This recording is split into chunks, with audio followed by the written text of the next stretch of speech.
Mais je pense que lorsque on organise une telle initiative, c'est pour effectivement rehausser, sinon revaloriser l'université en question. Mais il y a un problème qui se pose. On ne peut pas débourser une telle somme au niveau des festivités de cinquantenaire, étant donné que cette même institution n'arrive pas justement à subvenir aux différentes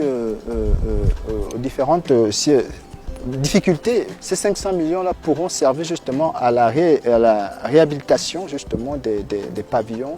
Donc je pense que c'est une somme exorbitante si ce n'est que pour la fête. Pourquoi ces 500 millions? Mon souhait, ça aurait été qu'on construise des amphis. Les conditions de travail, tant pour les étudiants que pour les enseignants, se sont vraiment dégradées. Moi, je suis à la retraite là maintenant, cette année. Donc, ça fait près de 30 ans que j'ai enseigné. En deuxième année, par exemple, les étudiants qui suivent les cours à la fenêtre, parce qu'il n'y a plus de place dans la salle. Il n'y a plus de place dans la salle de classe. Les conditions se sont vraiment dégradées. Conditions de travail, je veux dire. Les enseignants, nous n'avons pas de bureau où travailler en attendant le cours. On demande aux étudiants des résultats, mais on n'a pas créé un environnement de travail qui puisse permettre cette efficacité. Et donc aujourd'hui, vous savez, on enseigne par vocation, on n'enseigne pas pour gagner de l'argent.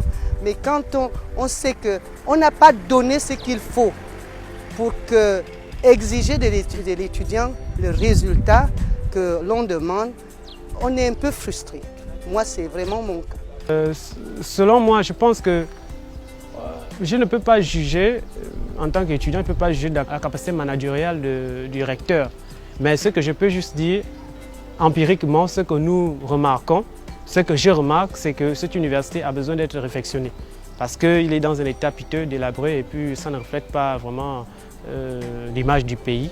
Je peine lorsque je vois les gens travailler sans tableau, les étudiants travailler sans tableau, et d'autres qui travaillent dans un état vraiment, qui trouvent les salles dans un état délabré, c'est-à-dire vraiment dans un état piteux.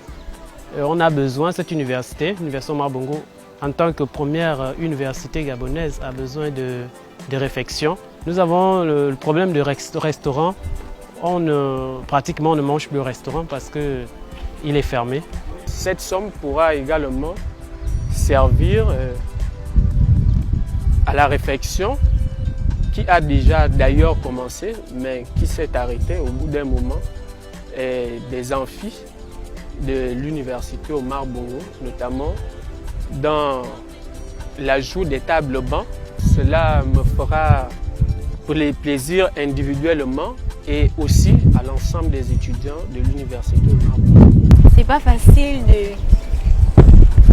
de passer en classe supérieure si on n'a pas fait, par exemple, si je suis en première année, si je n'ai pas encore fait la première année 3 fois, je ne suis pas sûre de passer en deuxième année. Et eux-mêmes ils le disent, eux-mêmes on a l'impression que ce sont eux qui le veulent en fait, parce qu'ils font des ménages du genre, d'abord vous venez d'arriver, on verra et tout, comment vous allez passer.